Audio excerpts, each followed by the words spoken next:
Chapter 3. My Father Finds the Island. My father hid in the hold for 6 days and nights. Twice he was nearly caught when the ship stopped to take on more cargo. But at last he heard his sailors say that the next port would be Cranberry and that they'd be unloading the wheat there. My father knew that the sailors would send him home if they caught him. So he looked in his knapsack and took out a rubber band and the empty grain bag with the label saying Cranberry. At the last moment, my father got inside the bag, knapsack and all, folded the top of the bag inside, and put the rubber band around the top.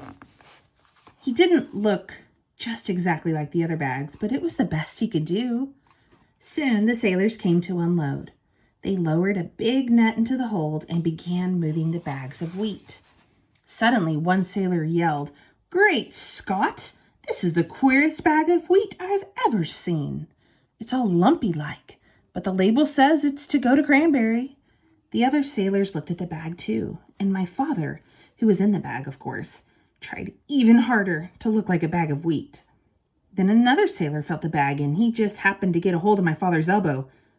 "I know what this is," he said. "This is a bag of dried corn on the cobs." And he dumped my father into the big net along with the bag of wheat. This all happened in the late afternoon, so late that the merchant in Cranberry who had ordered the wheat didn't count his bags until the next morning. He was a very punctual man and never late for dinner.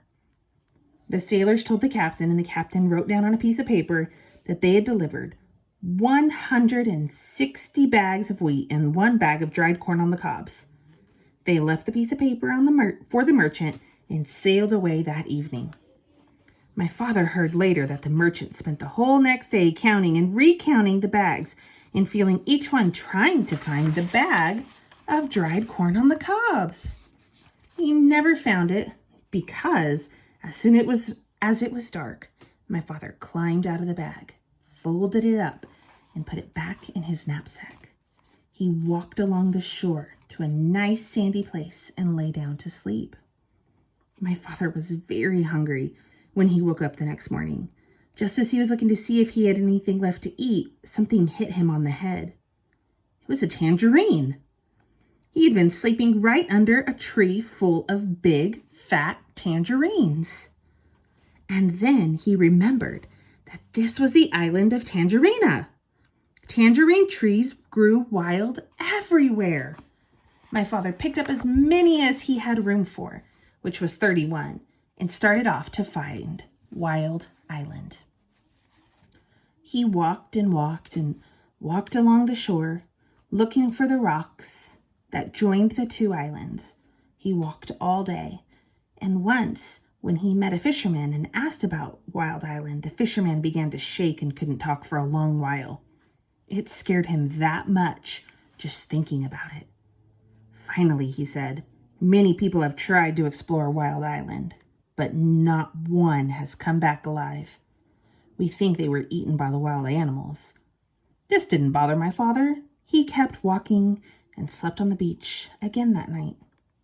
It was beautifully clear the next day, and the way down the shore, my father could see a long line of rocks leading out into the ocean. And way, way out at the end, he could just see a tiny patch of green. He quickly ate 7 tangerines and started down the beach. It was almost dark when he came back to the rocks, but there, way out in the ocean, was the patch of green. He sat down and rested a while, remembering that the cat had said, "If you can, go out to the island at night, because then the wild animals won't see you coming along the rocks, and you can hide when you get there." So my father picked 7 more tangerines, put on his black rubber boots, and waited for the dark. It was a very black night, and my father could hardly see the rocks ahead of him. Sometimes they were quite high, and sometimes the waves almost covered them, and they were slippery and hard to walk on. Sometimes the rocks were far apart, and my father had to get a running start and leap from one to the next. Wow, that sounds very dangerous. After a while, he began to hear a rumbling noise. It grew louder and louder, and as he got nearer to the island, at last it seemed as if he was right on top of the noise. And he was. He had jumped from a rock onto the back of a small whale who was fast asleep and cuddled up between two rocks.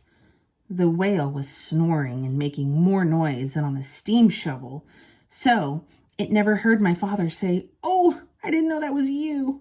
And it never knew my father had jumped on its back by mistake. Ooh, lucky for him.